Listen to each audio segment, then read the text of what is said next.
NBC 15's Colin Cahill shows us a game that combines golf with the world's most popular sport. Put away the golf clubs and grab a soccer ball, because in this sport, all you need is a good kick. NBC 15's Colin Cahill has the story. For former Daphne High standout Eric Lee, his career started right here on the blacktop, but he quickly transitioned to the football field. And little did he know, 8 years later, he'd be playing in the Super Bowl. It'll be a very busy week ahead for players and coaches getting ready for the season. Local 15's Colin Cahill has our story.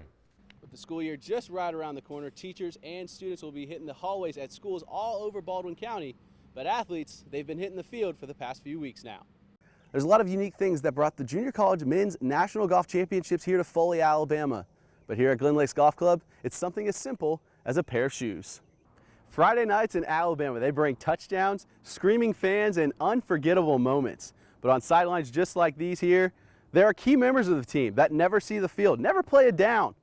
But they are just as valuable as any coach, quarterback, or linebacker.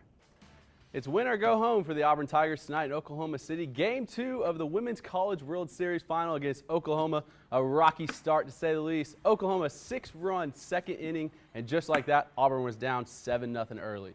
What will Auburn do? With backs against the wall, battle back. Whitney Jordan smashes a 3-run bomb to left. One of college football's most talked about figures visiting Alabama today. Michigan coach Jim Harbaugh making a stop at the South Alabama camp in Mobile.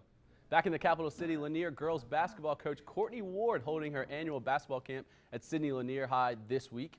It's day 2 of the camp with more than 60 kids in attendance from ages 4 to 14. The former Jeff Davis and Florida State star hopes to hand down all the knowledge she's learned. In action out at the Future Masters today, many young golfers start their journey towards grabbing the prized blue jacket. 11 and 12 and 13 and 14-year-olds kicked the competition off on Father's Day.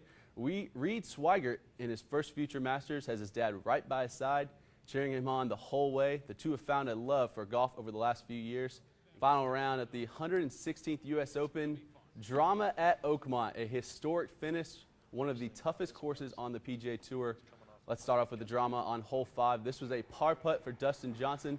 Seems as though he may have tapped the ball before he addresses it. The USGA then decides they are going to wait until the round is complete to tell him if he will be penalized or not. Ultimately, he was penalized for that stroke. We go to hole 8 now. Your outright leader at the time, Shane Lowry, with the chip shot, almost birdies the hole, but this one lips out. Lowry finishes at 1 under. World number 1, Jason Day, 2 over through 12 holes. He's got a little chip shot here. Rolls up to the hole, and guess what? It falls.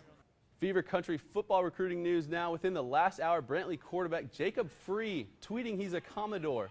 The rising senior QB thanked all the schools that recruited him and said he wants to further his education and football career at Vanderbilt University. Free passed for over 2,700 yards and 35 touchdowns last season.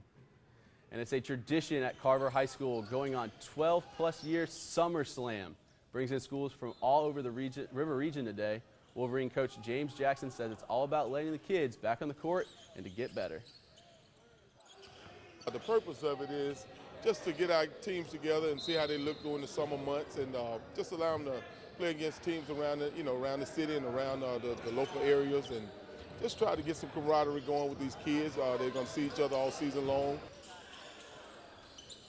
10 teams from around the state will be competing in this year's SummerSlam right here in Montgomery. There's a lot of unique things that brought the Junior College Men's National Golf Championships here to Foley, Alabama. But here at Glen Lakes Golf Club, it's something as simple as a pair of shoes.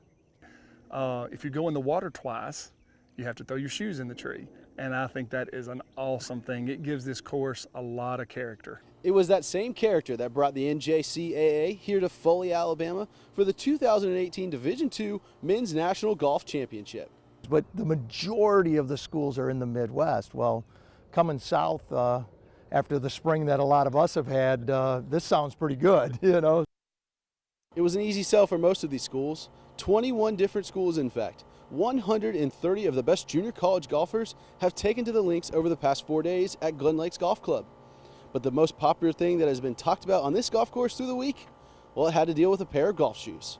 It's definitely unique, something you don't ever see.